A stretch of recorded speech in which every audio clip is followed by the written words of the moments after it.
really fast, and then we'll get started. Bento, what happened to your brother? Oh, I didn't go to his house finally. No? Yeah, the aliens got him.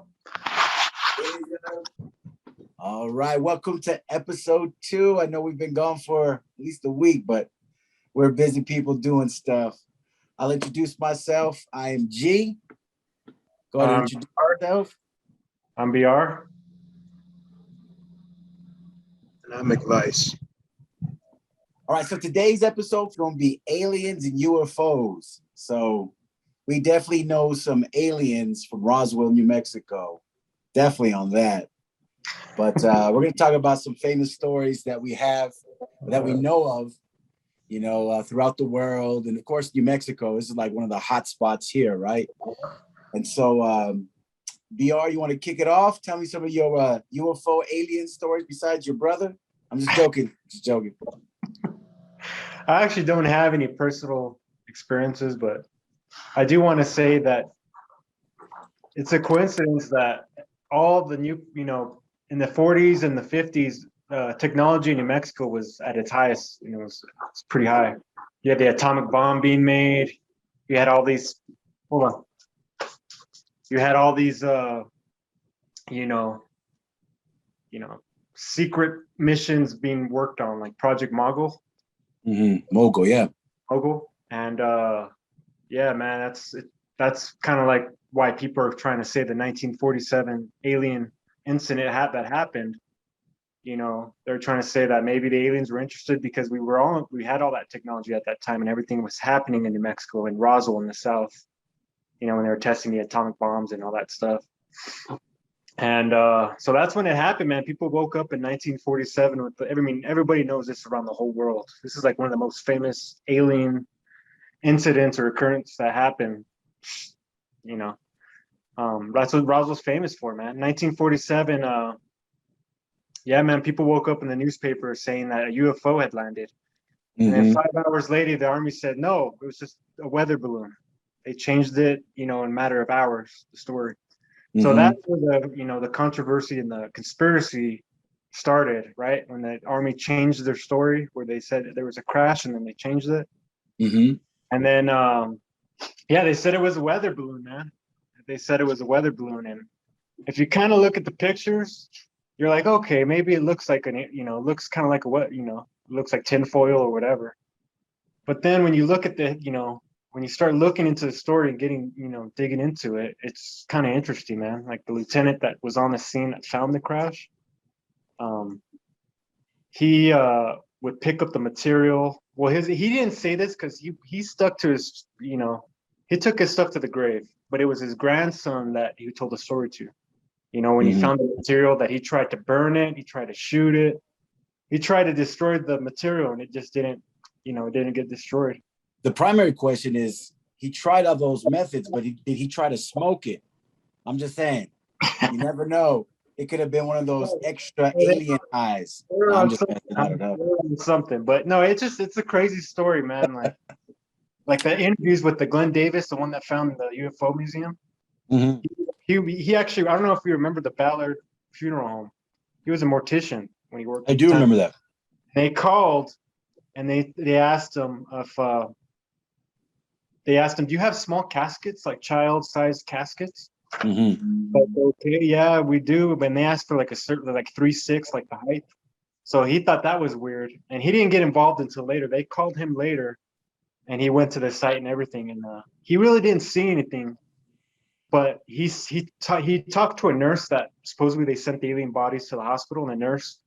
Hopefully she was good looking. I'm just saying. Hopefully she was good looking. Probably, man. She was probably like those pin girls back in the 40s. But she was that off? Yeah. It's crazy. McVice? I'll say, you think she was that good looking? I'm saying, hopefully she was. I mean, hopefully she's like 5'5", 5'6". Yeah, she might have been. I don't know, man. 5'2". She drew a bottle. Picture, you know what I mean?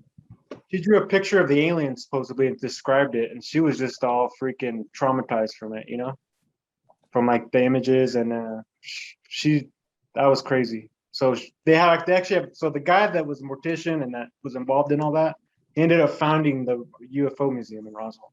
Interesting. I didn't know that.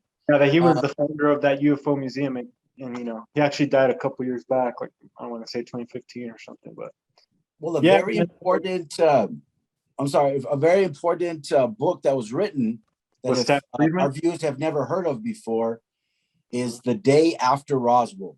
Okay, it's by a guy by the name of Corso, and he talked about our technologies that we gained from the UFO crash in Roswell, New Mexico, right?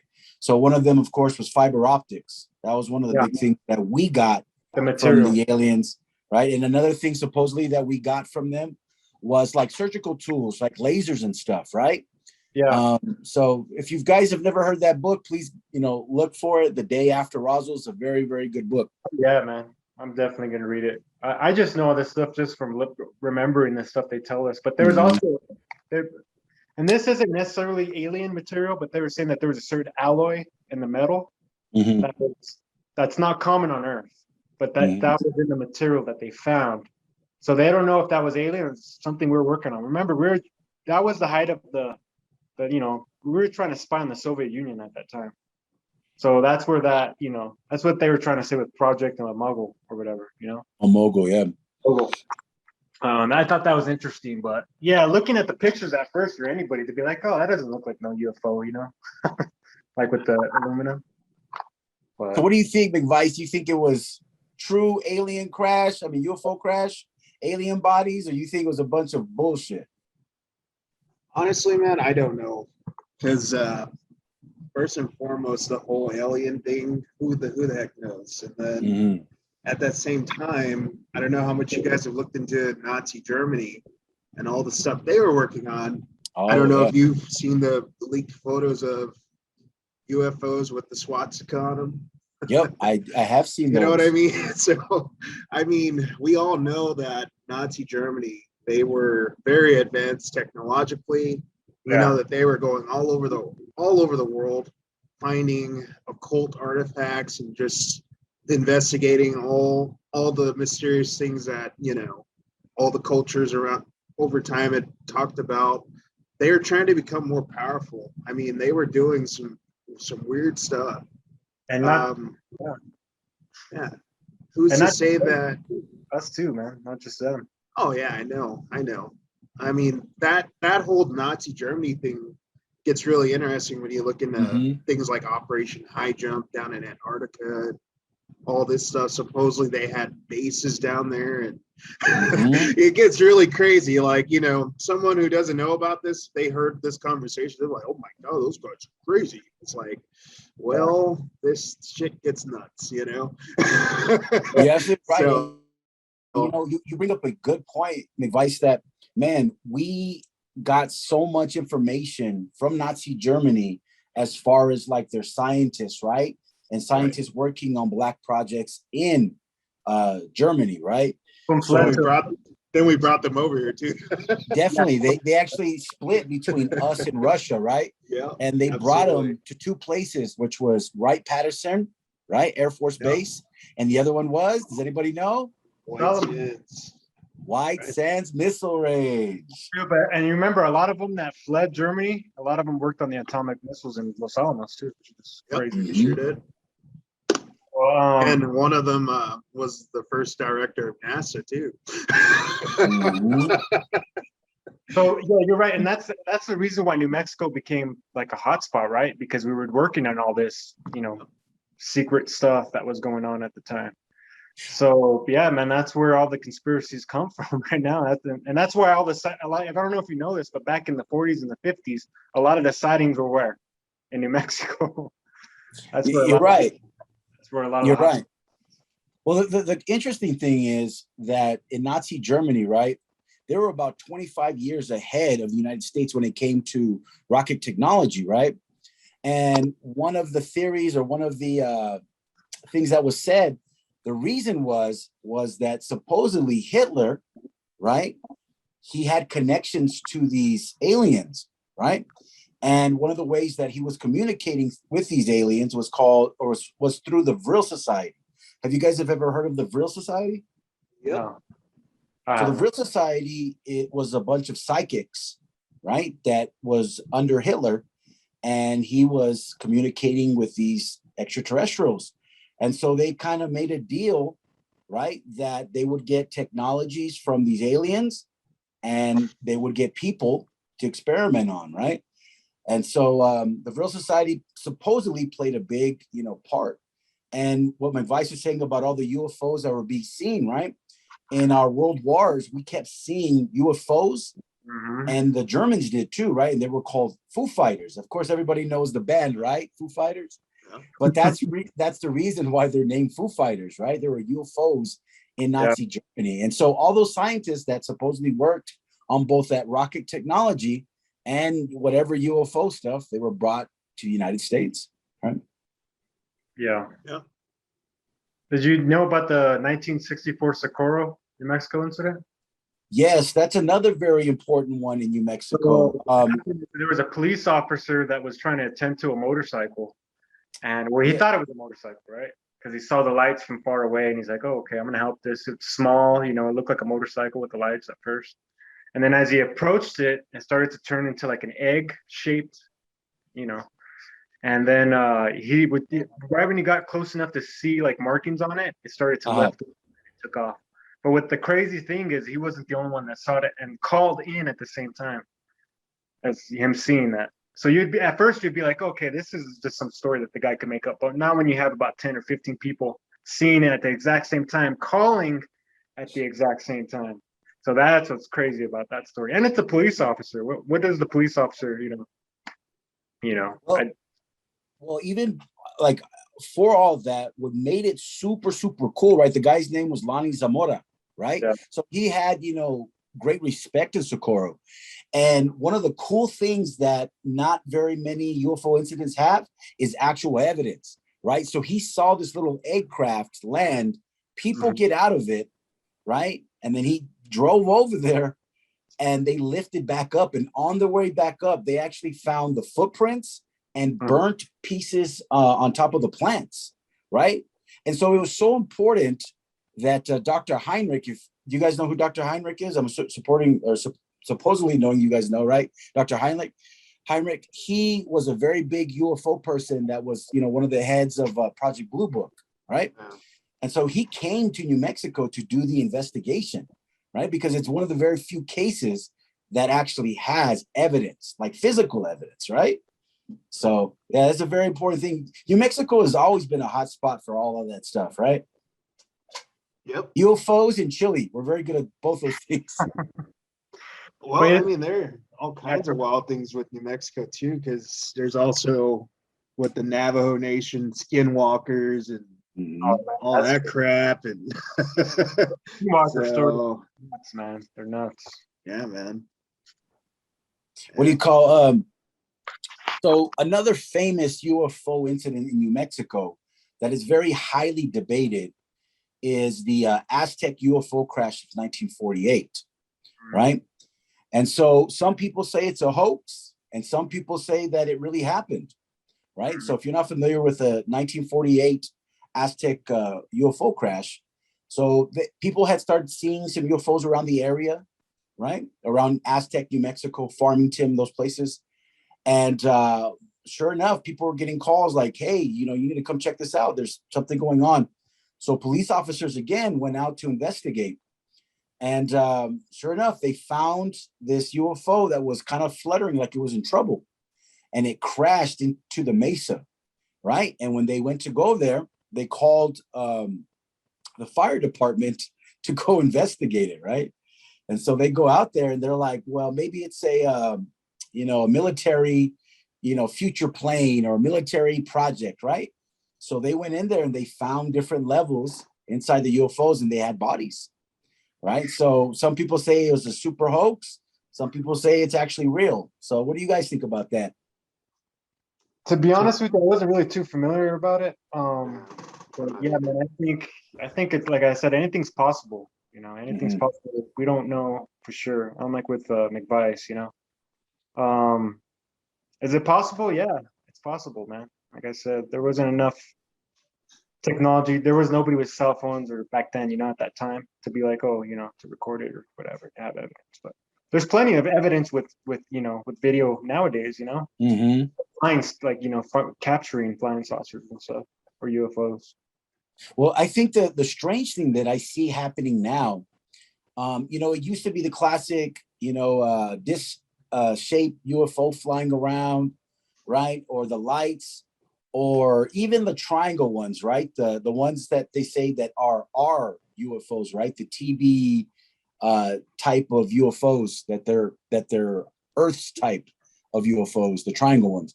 But I think what's interesting is that we're starting to see more of the pyramid shaped ones, right? Those ones kind of really intrigue me.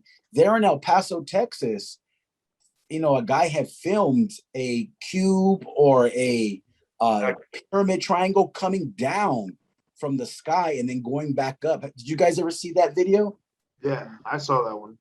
That is nuts, huh? Like there's no way that type of vehicle should be able to fly, correct?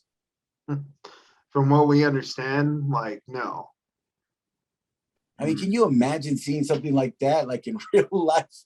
Like here you are on your way to, get yourself a McDonald's burger, right? And all of a sudden you see a damn pyramid or a cube in the air. What the hell? Yeah, but you know what, man? Over the years, though, my views on UFOs and all this stuff have changed drastically.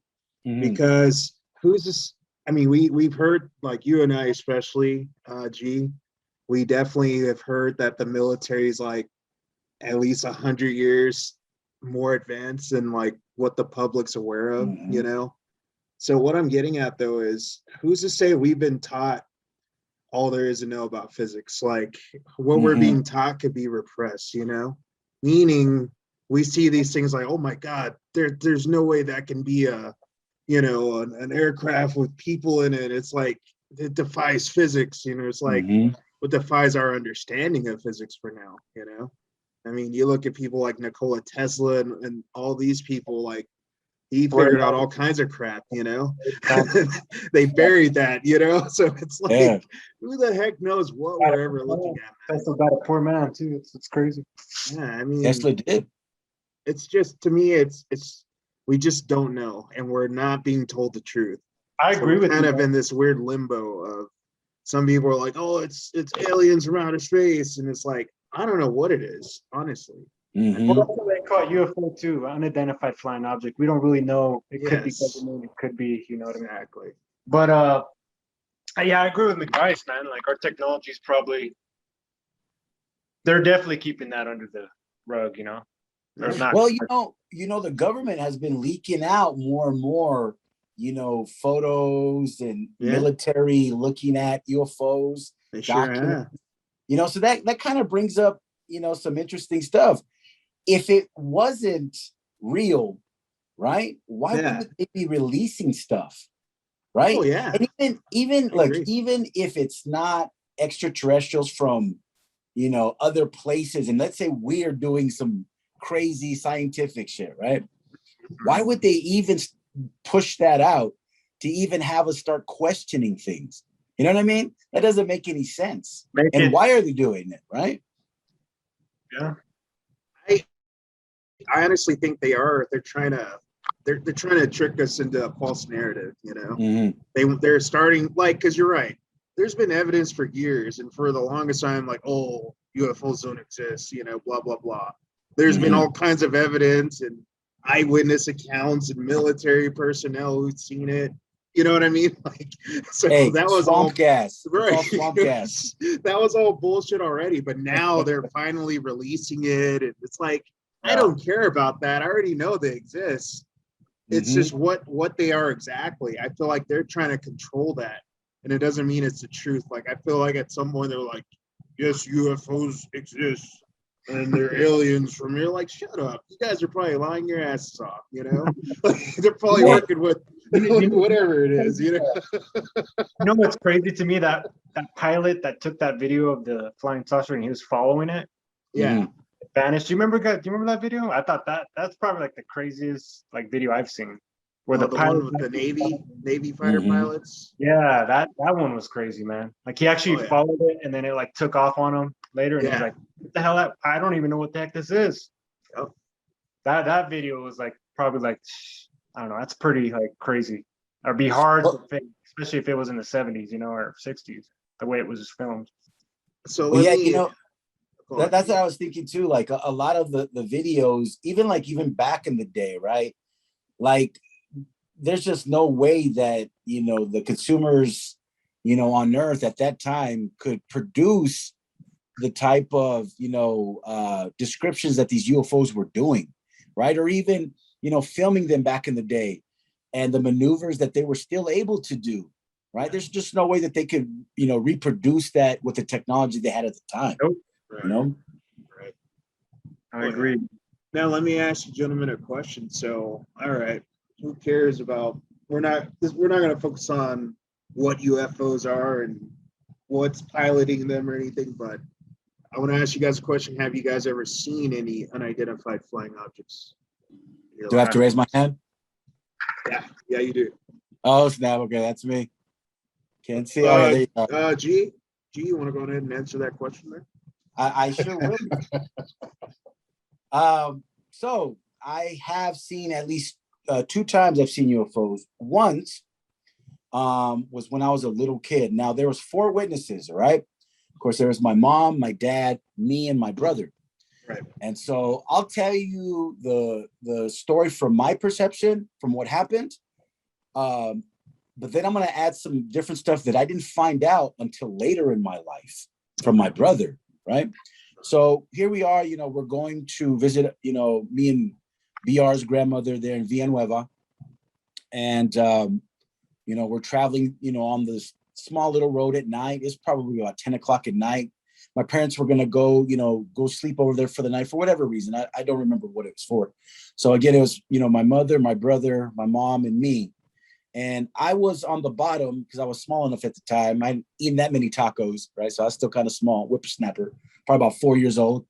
My brother at the time was 11. He was sleeping, on the back seat. And of course, my parents were up front driving. So anyways, we're going on these roads, right?